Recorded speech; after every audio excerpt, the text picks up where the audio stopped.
How to Develop Skills for Success, hosted by HRDQ-U and presented by Diana Durek. Today's webinar will last around 1 hour. If you have any questions, you can always type them into the chat box. We will answer questions as they come in live at the end of the presentation or as a follow-up by email. My name is Sarah Schaefer, and I will moderate today's webinar. Diana is a leadership development specialist with an emphasis on emotional intelligence and personal change. She spent 11 years with a leading global psychological test publisher. There she worked with clients as diverse as the U.S. Air Force, American Express, and Air Canada. She is currently pursuing a doctorate in corporate learning and development, a joint program between the Graduate School of Education and the Wharton School of Business at the University of Pennsylvania. Welcome, and thank you for joining us today, Diana. Thank you, Sarah, and thank you to, first and foremost, HRDQ for the invitation. I am absolutely delighted to be here. And also, thank you to all of you. You are a wonderful group. I know some of you, certainly some of you I know personally. Some of you I know based on reputation, so I certainly know something about you.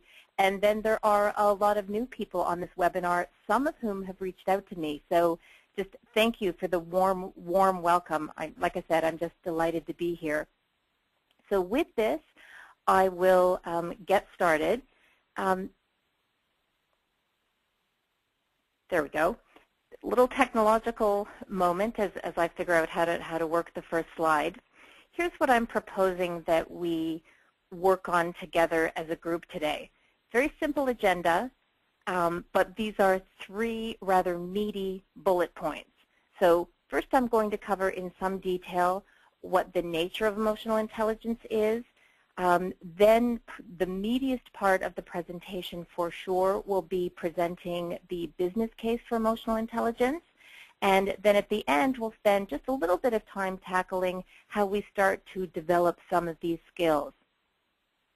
Now, one thing I would like to point out is that after the first 2 bullets have been covered in quite a bit of detail, I'm going to stop for questions at that point. And please don't feel that you need to wait to send in your questions until even that moment. Please feel free to send in the questions as you think of them. I think that'll really help us orient our time together and make sure that, frankly, you are taking an hour out of your day. So let's try to make this as applicable as it possibly can be for as many of you as possible. That would definitely be my wish for all of us today, that we really learn something important together today. With that being said, in terms of helping to orient me, especially to those of you who I don't know personally, I would like to invite you to start with a poll. And I have 2 questions for you. The first one, I'd like to know, simple yes or no, are you currently incorporating emotional intelligence development into the work that you do right now in organizations, whether you're an independent or whether you're working internally within an organization?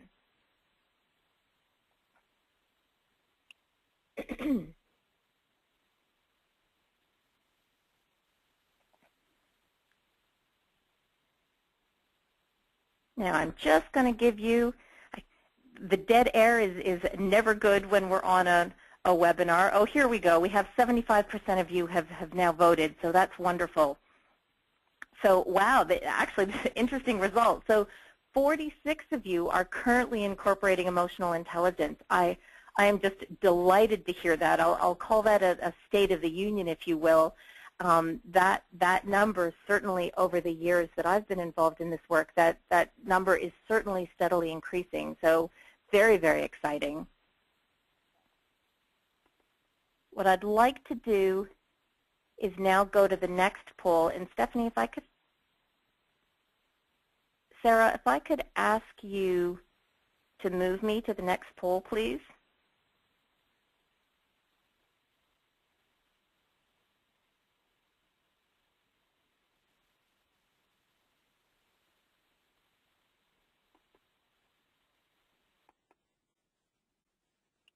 Sarah, if you could just See it? No, I don't see it, but if it's up there. It's are you using a formal process to assess emotional intelligence? Yes or no? Okay. So are other people seeing it? Yes, they're actually voting right now. We have great participation in it. And it looks like most of the people are in, so I'm going to go ahead and close that.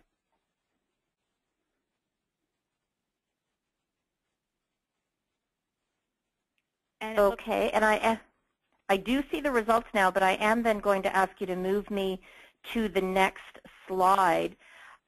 What's interesting, I just wanted to touch on this before we move forward. Because most of you are not using a formal process, I'm really hoping that when we get into the business cases, that you'll really be able to get a sense of just the value add, if you will, that can be gained from adding some assessment. Certainly not required for the development work, and of course a lot of my comments will not be around assessment, but since there are so many of you not using assessment, I'm really excited to be able to bring that to today's session. So with that said, I'm going to dive right in.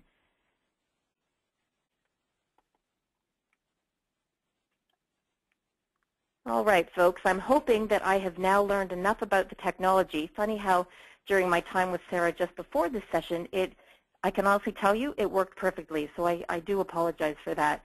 I know that when you're waiting on a webinar, that can be a little bit frustrating. So with that said, I would like to invite all of you to think about a time when you were highly emotional. Now be honest with yourself. How intelligent did this make you feel? So when people think about emotions and thinking, they often think about emotions and thinking as separate, completely unrelated processes. So we may not realize that we use emotion to make just about all of our decisions. Hello? Sarah? Are you still there? Sarah, I am, but I'm hearing, am I on hold at all or anything? Oh, no, you're still here. Everybody's still here. No? Oh, okay. Okay. Maybe, you know what? It's possible then that somebody else has put us on hold, and that's what I'm hearing. Is it like a beeping? So yes. So I'm assuming that as long as I don't hear from you, I'm assuming everything's okay. Correct, yes.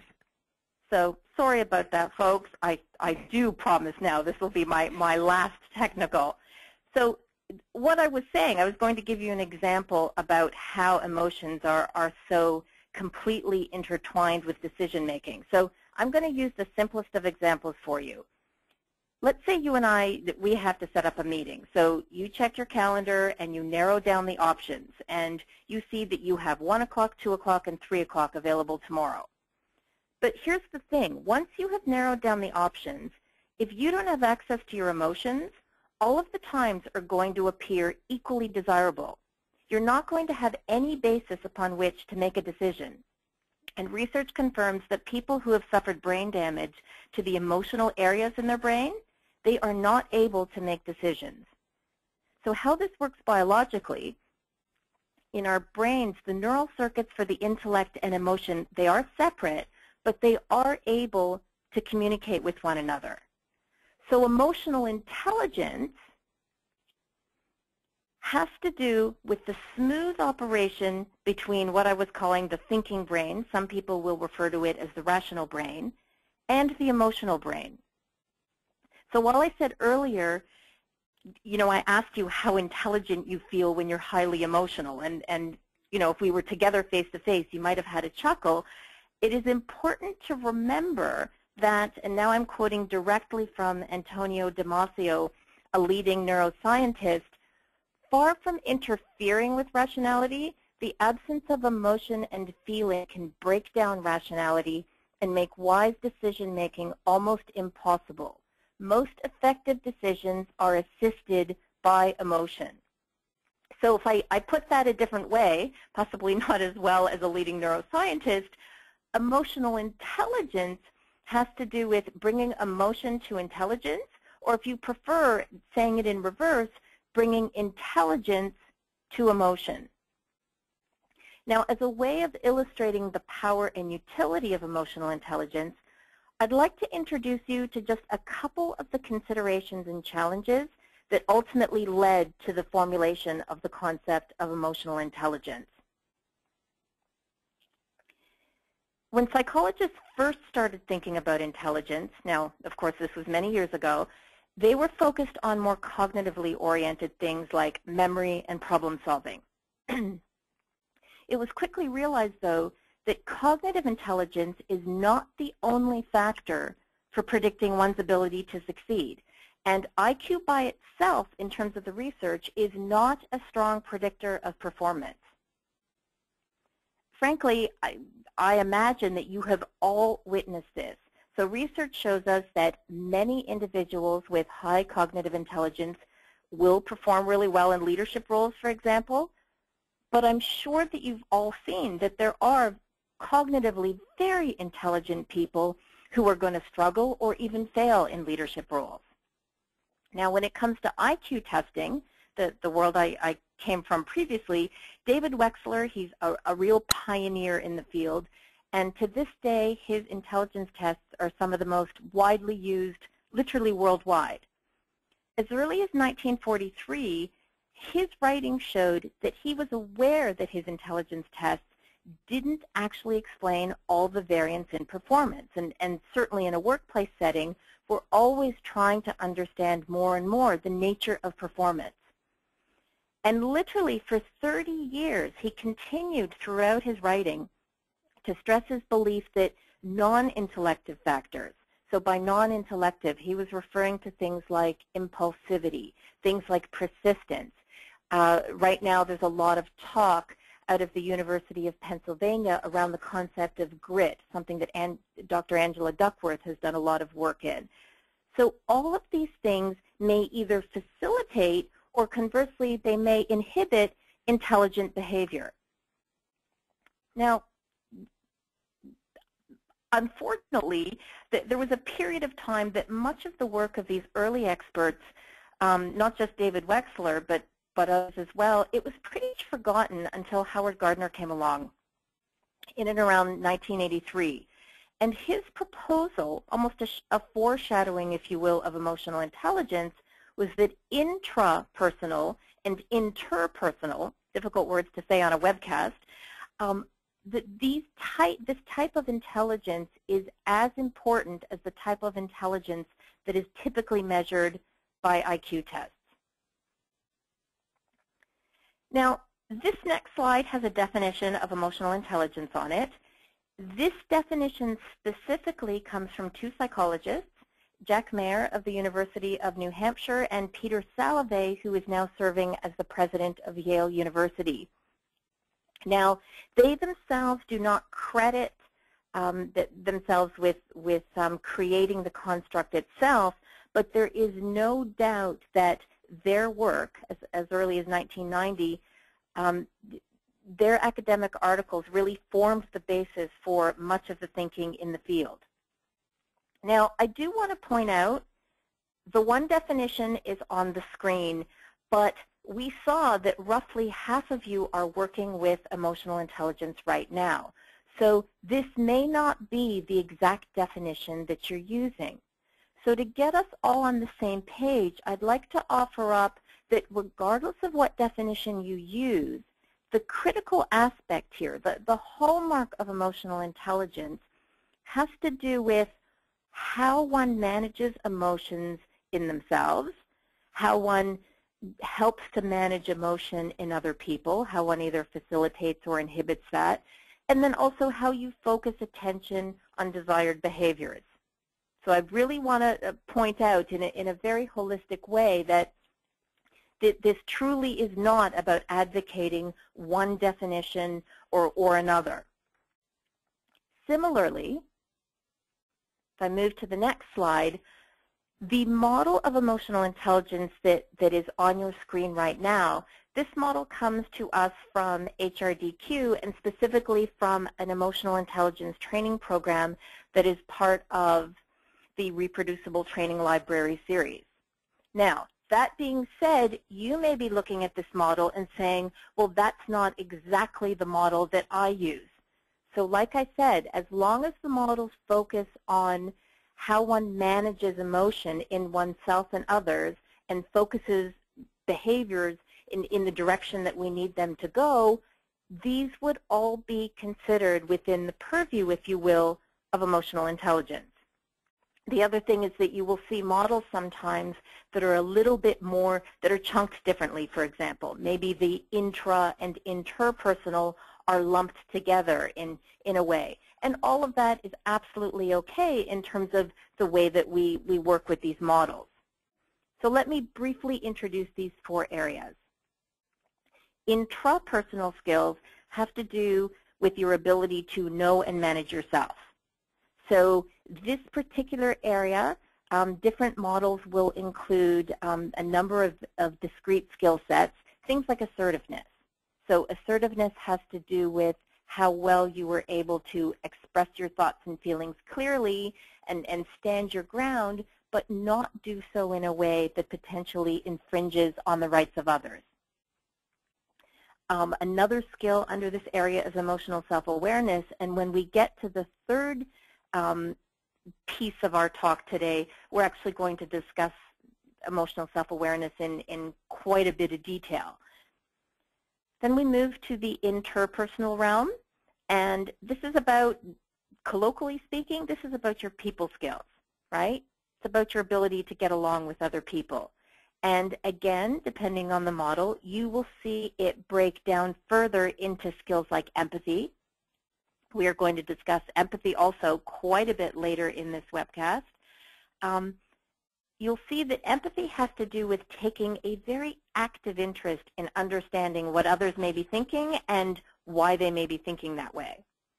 So it's sort of like viewing the world through somebody else's perspective, or walking a little bit in somebody else's shoes. This realm is also about putting energy into establishing mutually beneficial relationships, and we will talk about that quite a bit when I get into one of the cases. By the way, a telltale sign for all of us that we may be low on the interpersonal dimension, especially in the workplace, is if there exists a pattern of people not sharing things with you. So if you find that potentially you are often the last person to find things out, you know, somehow something has happened in the organization and you get the sense that everyone knew and you didn't, this may be a telltale sign that the interpersonal domain is one that you are not focusing as much energy on. Next one, adaptability, and I should also put out that some people really within a workplace context prefer to call this change management. This has to do with how much flexibility you can bring to changing environmental demands and conditions. And then resilience builds further on this and recognizes that setbacks can occur and they will occur. And since this is the case, resilience is about building skills that allow us to bounce back and move forward rather than, you know, suffer prolonging damage from negative reactions. I do want to point out 2 things here. One, I think that resilience is especially important in today's rapidly changing workplace, especially when it comes to dealing with changes that we may feel we don't have any control over. So for example, there was a period of time when the not just the North American economy, but certainly I have a North American perspective, to the extent that the economy is doing poorly, people really need to rely on skills related to resilience. Now, it doesn't have to be as big as the economy. Another thing that we may not be able to control, perhaps there's a lull in your specific industry.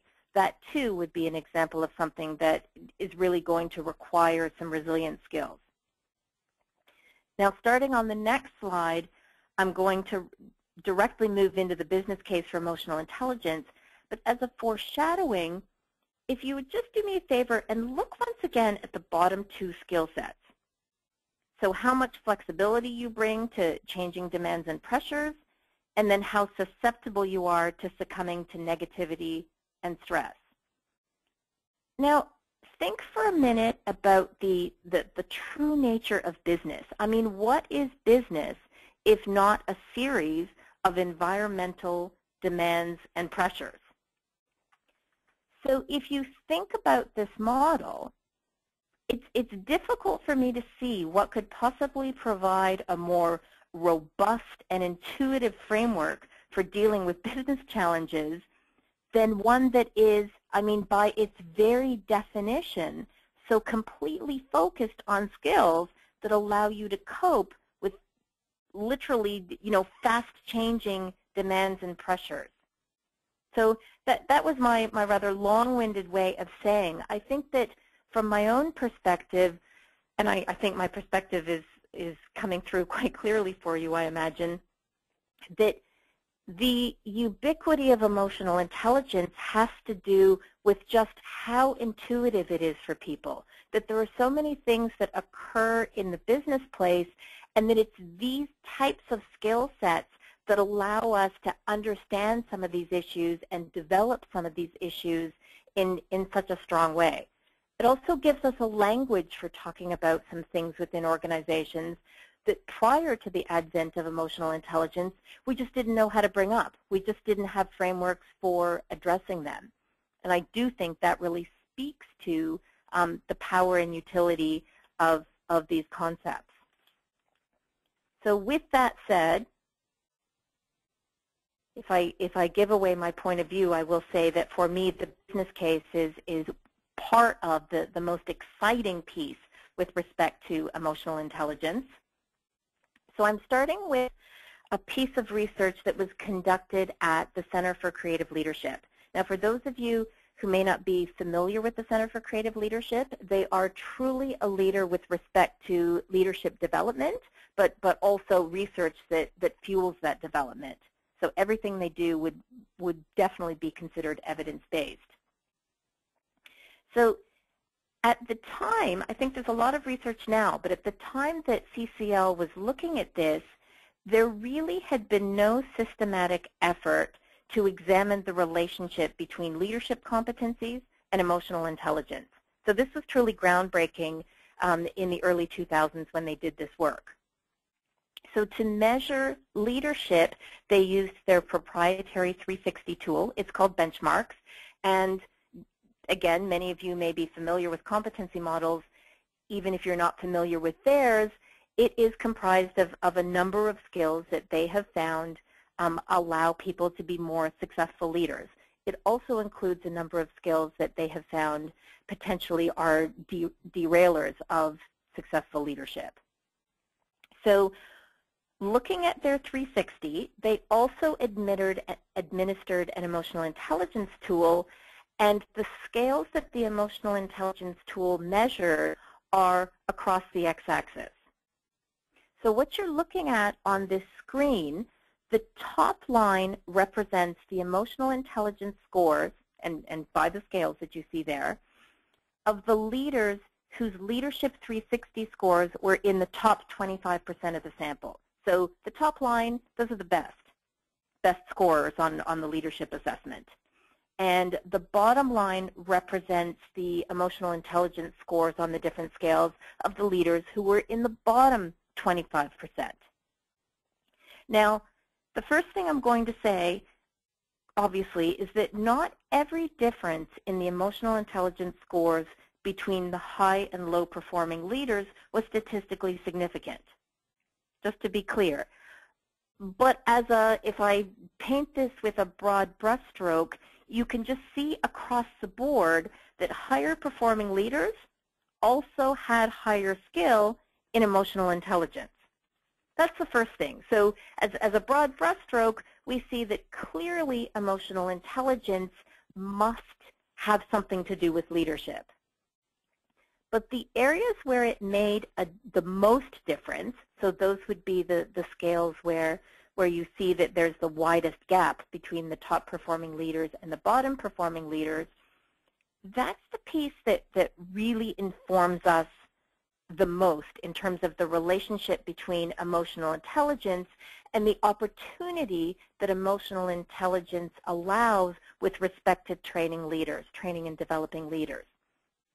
So let me give you, I certainly won't go through all of the skills, but I'm just going to pick 2 or 3 of the ones that had the greatest differences in scores. So the first one is interpersonal relationships. And on this scale, interpersonal relationships is defined as developing relationships that, within a context that's appropriate, that are mutually satisfying, that give us the type of benefit that we're looking for so we can work together. One of the strong findings, and now this is from the leadership research, is that whenever you have a power distance in an organization, people at the lower end tend not to provide disconfirming or negative information. John Byrne called this the CEO disease in a 1991 Business Week article. Now, regardless of whether people do this out of fear or high-distance cultures, so certain Asian cultures, they actually do it out of respect. The person at the top, or people at the top of the organization, are routinely cut off from information. And very often, when leaders are negative or when they're demeaning, these leaders also get cut off from information. Whereas when you have these more positively oriented interpersonal relationships, because trust becomes so much a factor, as is open communication, people tend not to get cut off. And the result is that the person at the top, the person who's developing strategy, who's really making major decisions for the organization, that individual now has access to so much better information. I mean, let's state the obvious. The person at the top isn't the one doing all the work, so clearly the way that we get things done in organizations is through other people. And what this particular finding gave us, so notice I said that John Byrne referred to this as CEO disease way back in 1991. So in terms of the leadership research, some of these findings have been known a long time. But it was first CCL who then identified that, in fact, this interpersonal relationship aspect is the one that drives some of the leadership behaviors that we want to see. And I'm focusing here on CCL, but I just as easily, by the way, could have made reference to other leadership experts. Jim Kouzes comes to mind when he talks about how top leaders are, and this is the word that Jim Kouzes uses specifically, he talks about leaders being devoted to building interpersonal relationships. Just a couple more, so to give you a sense of just how important this work has been. I'm now going to move to the stress tolerance subscale, and again, you can see a pretty wide margin there. So let me give you some background here. Each of us, and I don't just mean leaders, I mean all of us, the research shows that we have 8 to 12 stress episodes a day. Now, I am not talking about the tear your hair out kind of stress. That's called acute stress. I'm talking about, you know, that uncomfortable gnawing stress, such as, you know, somebody cuts you off in traffic. Now, these stress episodes set off your sympathetic nervous system. You can think of your sympathetic nervous system as the classic stress response. So it really doesn't need any more introduction. Just think of what you feel like when you're stressed. Biologically, once you've set off your stress response, this gets your epinephrine, your norepinephrine pumping, and also sets off a set of corticosteroids. The important part of this is that your brain actually starts to systematically shut down its non-essential neural circuits. So you're not as open to or not as in touch with many parts of your brain. You actually can't access what you know. So think this, by the way, in organizations. We hire people for what they know. We hire them for all kinds of technical expertise, but then they become stressed out, and we actually know based on what's happening in our brain, the people then can't access what they know. Secondly, though, back to this classic stress response, you disengage your immune system when this is activated, and you stop the creation of new neurons, so you actually can't learn. So in other words, when you are in chronic stress, you are actually starting to shut down. Now, how does this relate to this graph? When leaders don't manage their stress, and in turn they spend the bulk of their time talking about the threat that's about to ensue, talking about the urgency in terms of all the crises that are going to happen, they create this toxic response, or they help to create, I should say, this toxic response. And so guess what? We're going to shut down. Now, a high-performing leader, again getting back to the graph, a high-performing leader who's going to have a higher stress tolerance, this individual is not going to activate the stress response in us as readily. So a different set of hormones and endocrines get secreted. Now, this is part of a system that is the opposite of the stress response, if you will, and it's called the parasympathetic nervous system. So this system will lower blood pressure. It will engage your immune system. It will actually help you to function cognitively at your best. The research is just so clear on what happens when this system is activated. You are more open to new ideas and noticing other people and their feelings. And in this state, you're able to process information intellectually at your very best from a cognitive functioning perspective. So what I'm suggesting with all of this is that high-performing leaders, when they manage their own stress, they in turn are able to get the very best out of other people.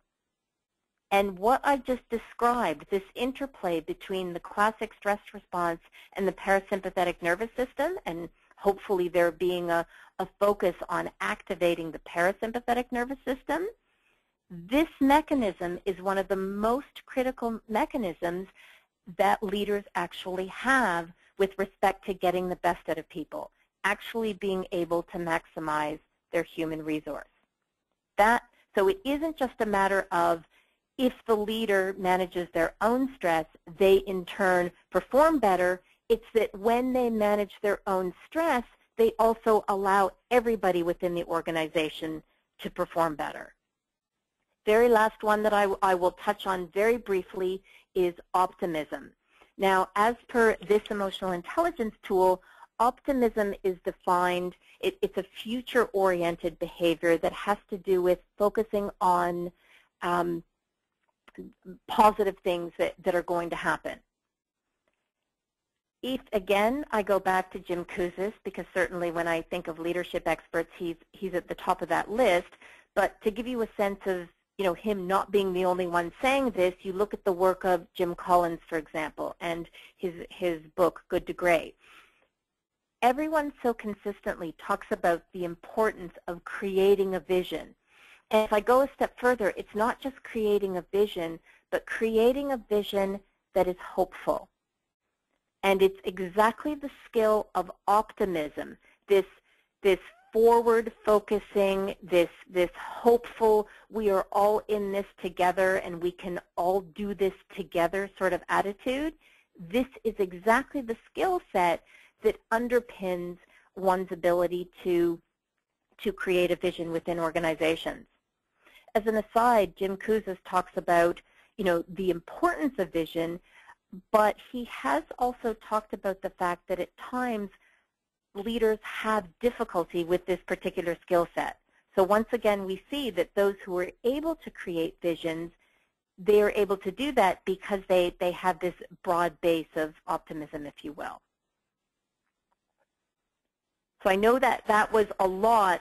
What you see is now I'm going to get into the American Express work.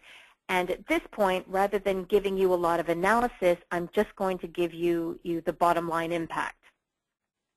So with that said, what we were looking at here is one of the ways that American Express was able to measure the impact of an EI development program. just by way of context, their development program, it spanned 4 operating centers and in total involved 2,000 leaders. But as you also see in the graph, they started working on this in 2000 and then finished in 2004. So I don't mean to imply that all 2,000 people, were worked with in that first year or anything like that. So one of the things that they were especially proud of with respect to their program,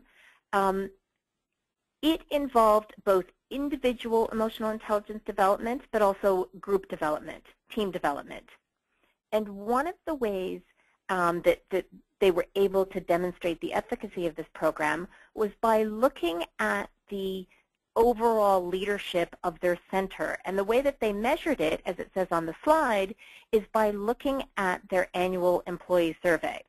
And you can clearly see on the graph that their scores moved from roughly 80% and then moved up to level off at around 90% for the remaining years of the program. So they were particularly proud of this result.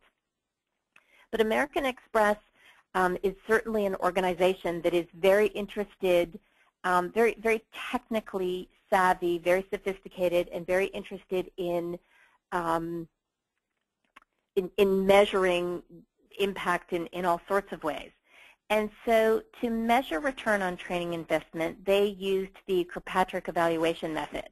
And for those of you who are not familiar with it, it has a series of levels. So they're looking for an impact at different levels, all the way from, did you learn anything in the training, to level 4, which is, did you actually find this training helped you with respect to your business performance? So with respect to level 4, they actually were able to get very strong results all the way to level 4, i.e. showing an improvement in business performance.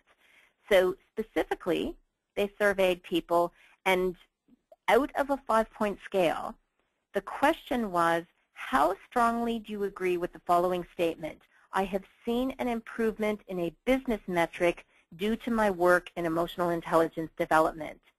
And the score that they received on that particular question was 4.14 out of 5. So they were absolutely delighted with that result. One final thing I can tell you about this is that at the very end of it, in 2004, they surveyed just the leaders who had completed the program and subsequently were promoted. 100% of them stated that knowing their emotional intelligence strengths and opportunities helped them in the transition to a higher level role. Lest you think this is all about leadership, I'd now like to give you a very different example. This particular case was presented before a congressional subcommittee, but it has also, in fact, more of you, I believe, have probably, if you have seen this, have seen it written up in the Harvard Business Review. So the U.S. Air Force used emotional intelligence to explore the skill sets that allowed recruiters, so those are the people that bring people into the Air Force, they were trying to understand what skills are necessary to be most successful in that role. The costs associated when people are not successful are, to be honest with you, really quite staggering. First, the monetary. It costs about $30,000 each time that a recruiter doesn't work out. But beyond the monetary costs, the way that the system works is that when you become a recruiter, there's a strong likelihood that you are going to be moved to a far-flung base to do your work. And not only are you going to be moved, but of course if you have a family, you and your family are going to move. So each time that someone doesn't work out in that position, there's a real human cost associated here. So not unlike the CCL study, what they did is they divided people into 2 performance groups. So they had a top performing group, which they defined as those who were able to achieve 100% of their quota. And then they had a low performing group, and these were individuals who were able to achieve 70% of their quota or less. So once they were able to identify which emotional intelligence factors conferred a competitive advantage, they did two things. First, they created a success profile against which they interviewed people to try to ensure that they were hiring people for the emotional intelligence skills that created the competitive advantage. But they didn't stop there. They also trained those individuals against those same skills. And over the next 250 people that they hired, not only was that immediate gain $3 million, but their retention rate, possibly the more important number because of the human costs that I talked about earlier, the retention rate increased 92%. And last but not least, just to give you I'm trying to give you a snapshot from a variety of industries. So this particular example comes to us from debt collection.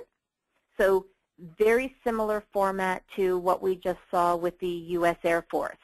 So they were looking at, they had top performers who were able to meet the quota required. But the low performers, in this case, were really quite struggling. So they were individuals who were collecting on average 47% of their quota. Then what they did, in essence, I'm not suggesting that one study informed another, but they really were using a model similar to what the Air Force was using.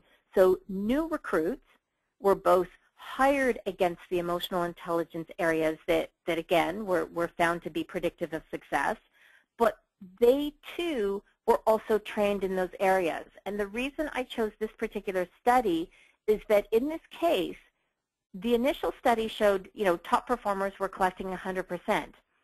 But when they then hired people with a more competitive skill set, but then also trained those individuals, that two-pronged selection and training emotional intelligence focus suddenly resulted in a new bar, if you will, and now we had top performers achieving 163% of quota.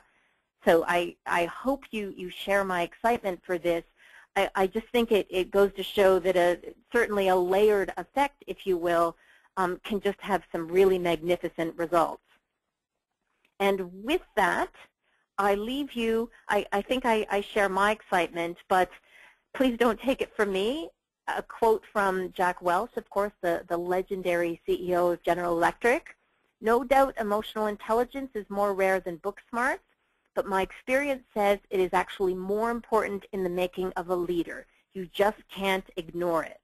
And with that, I'm going to turn it back to Sarah and ask if any questions have come in at this point. Hi, Diana. Yes, actually one did. And this question is coming from Jeff. And he wants to know, with innovation being such a valuable asset, isn't resilience increasing in demand as individuals have to be able to try new things, fail, and get up and try again? Jeff, that is just such a wonderful question, and I can tell you, I'll first state the obvious. I am not an innovation expert by any stretch, but I've been to a number of sessions. There are a lot of emotional intelligence experts who only focus on this specific area. And I think there are two things. One, I think that the workplace is becoming so much more complex. So it only stands to reason, your instincts are exactly bang on, that it only stands to reason that these skills are going to become more and more important. Also, just the other day, I was reading about a former Olympian who now works in Silicon Valley. I want to say it's Google, but unfortunately I'm having a momentary brain freeze. I think it was Google, though. And the athlete is Emily Hughes. She's a former figure skater. And Google was saying that they really like to work with former Olympians or former athletes in general, and that the reason for that is because, I will go back to figure skating since Emily Hughes is a figure, or was a figure skater. Part of her daily life is to fall down and then get back up. There's nothing abnormal in that world about falling down all the time. That's the only way that you get better. and that for those who can bring that attitude into the workplace, it's absolutely critical and right now being recognized as a real advantage for employees. So I love the question. I don't know that I answered it fully, but I hope I at least emphasize just how important I think the question is. Okay, great. Thank you. And we actually don't have any questions coming in right now, but attendees, please keep sending your questions, and we will answer them at the end then. So Diana, back to you. Okay. Thank you. So for this last bit, this is going to be, for lack of a better way to phrase this, this is going to be a little bit of a throw some spaghetti on the wall and see what sticks. Now, in the interest of time, because I spent so much time on the cases, I am not going to cover everything on the slides. I just want you to have some sense of how the development occurs. Now, like I said, 50% of you are already doing it. Hopefully, I'll be able to introduce you to some ideas. So I'm going to start with why it's so important to be able to recognize emotions in the moment. Now, remember at the beginning of this webinar, I said that people who have damage to the emotional centers in the brain also have problems making decisions. Now, this is because there's so much critical information in emotions. And by the way, if we don't pay attention to it, then this is to our detriment. Now, we've all been in situations, I'm sure, in which we reacted to something where it would have been better had we not done so. But the converse is actually also true, that I'm sure that we have all been in situations in which we failed to act and in hindsight wished that we had done so. So here's the first step. Emotions express themselves through our thoughts and impulses, but they also express themselves through physical sensations. And each emotion will have its own way of showing up in our bodies, and different people will react to the same emotion with very, very different physical sensations. So I'm going to take stress, for example. Some of you will feel it in the form of a headache. Others of you will notice a tension in your neck or shoulders, or perhaps experience it as an upset stomach. And by the way, I come across people all the time who still think that these are random stray events, and that is definitely not the case. So the whole point is that it stands to reason that if you can be more aware of what you're feeling sooner, you can better control which impulses you would like to express behaviorally and which ones you would choose not to. Now, if this is something that you feel you could use some development on, one way of doing this is to keep a journal of your body reactions. And as you record these, honestly ask yourself what message your body is trying to send you. I say this very sincerely, that your body often knows your emotion before your mind does. Another option, by the way, if you don't want to be journaling all day, another option is to record your strong emotions and also record the thoughts and the bodily reactions and impulses that accompany them, and then try to look for any patterns that might be happening.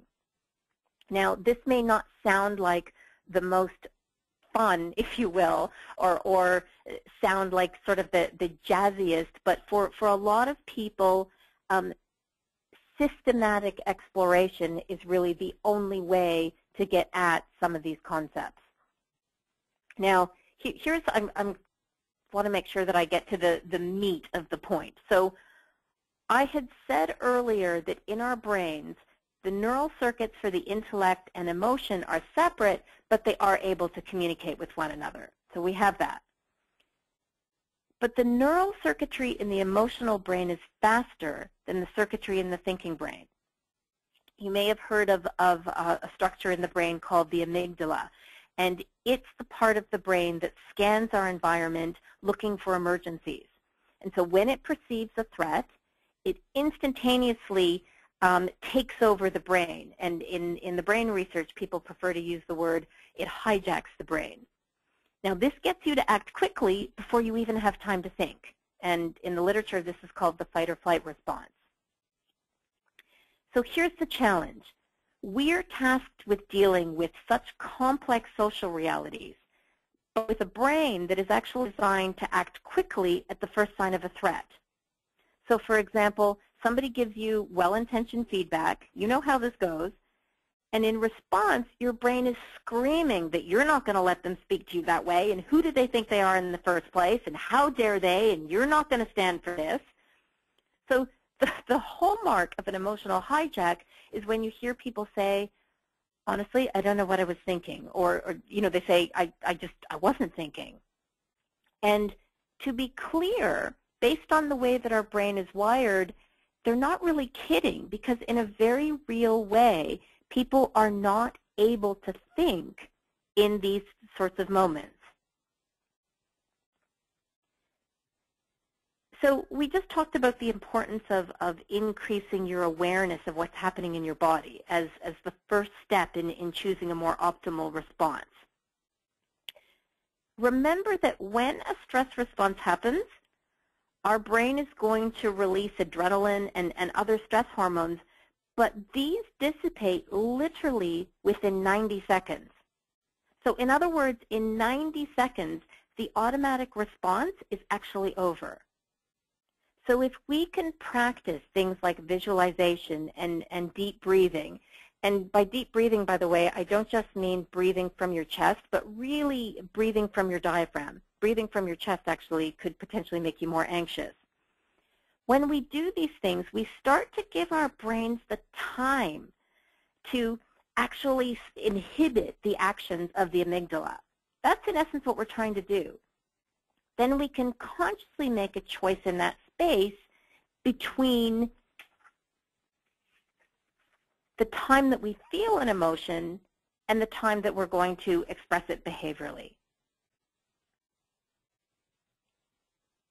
Now, here's an example of a technique that I personally have been using literally for years, but I recently saw a reference to a similar process in a Harvard Business Review article. That article was specifically talking about anger, and they called this process interrupting the doom loop. Now, regardless of whether it's for anger or any other situation, the point is you start by asking yourself, what am I feeling? And the minute you do that, you're going to release some of the intensity of the emotion. A good metaphor for this is a beach ball. The more that you try to hold it under the water, the more force with which the ball is going to go back and shoot out of the water. So emotions act in exactly the same way. So you want to release some of the intensity by first acknowledging it. Once you acknowledge the feeling, you then go and ask yourself, what do I want to feel? And finally, you ask yourself, what do I need to do to move my life forward?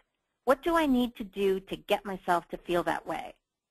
Now, I am not suggesting that this is easy, but I am suggesting that with practice, I have seen this be extremely effective, both in a business context, but also in personal life. And another way that I would put this is that here's a technique that I don't think looks really great on paper, but I guarantee you that once mastered, this is absolutely, it may look quote unquote simple, but it is absolutely not simplistic. I can assure you that it is very powerful. Now, I did say earlier that I was going to spend a lot less time talking about the different strategies. I did have a couple of other strategies that I was going to introduce to you, and my understanding is that you all have a copy of the slides, and so you will be able to look into those. I am going to stop here because I'm looking at the time and thinking that I would like to address any questions in the little bit of time that we have left. So I will turn it back to Sarah. Okay, great. Thank you so much. And yes, we do have some time for some questions. So attendees, why don't you go ahead and type those in now. And while we wait, let me share a little bit about the program that is the foundation of today's session. And let me get to that slide. Sorry, guys. Okay. And it is Emotional Intelligence, a scientifically proven method for developing the skills of success, introduces the 4 essential aspects to honing this soft skill, helping you to confront issues, tackle problems, and manage change and stress with composure and clarity. And you can always review that set for 30 days risk-free. And don't forget to use that coupon code you receive in your email at HRDQ-store.com. So, okay, why don't we go ahead and jump into some questions, because we do have a number of them coming in. And it looks like our first one is from Tara, and she wants to know, which of the 4 emotional intelligence skill sets are people most lacking? Oh, Tara, that's a great question. I will be very honest with you.